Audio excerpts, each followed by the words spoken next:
We begin tonight with a historical moment in American history, 100 years in the making. Today, as you just saw, President Biden visited the site of the Tulsa race massacre, making him the first sitting president to travel there to honor the victims.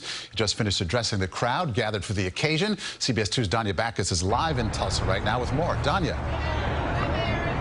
Good evening to you both. President Biden, along with other White House officials, first met privately with three of the last known survivors of the massacre. And during those remarks afterwards, as you guys heard, he called what happened here a massacre, not a riot, saying he was here to help kill the silence.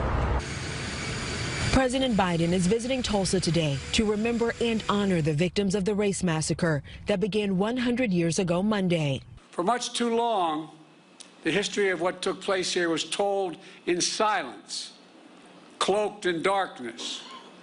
But just because history is silent, it doesn't mean that it did not take place. And while darkness can hide much, it erases nothing. The president is meeting privately with survivors, all of whom are more than 100 years old. There hasn't been political will to bring the attention to it that it deserves.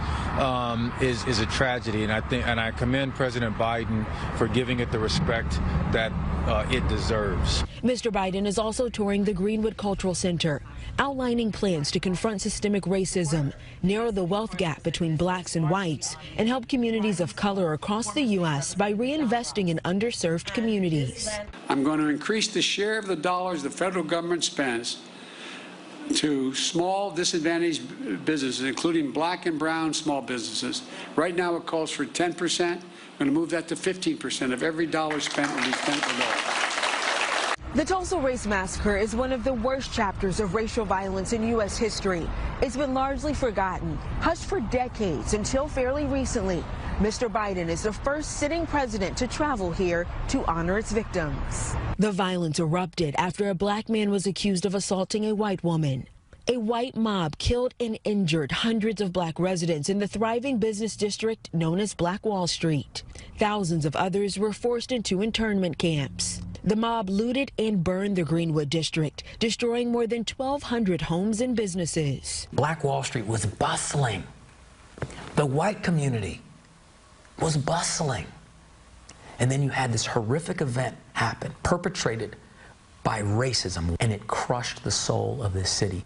Today, 100 years later, the legacy of Black Wall Street will endure as people come together to remember and make sure an attack like this never happens again.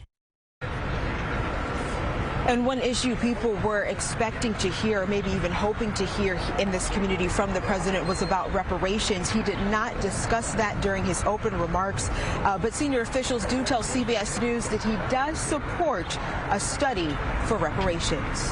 Back to you. Okay, Danya Bacchus live for us tonight, live in Tulsa. Thanks so much. And for more on the Tulsa massacre, including local memorials and exhibitions, you can visit our website, cbsnewyork.com.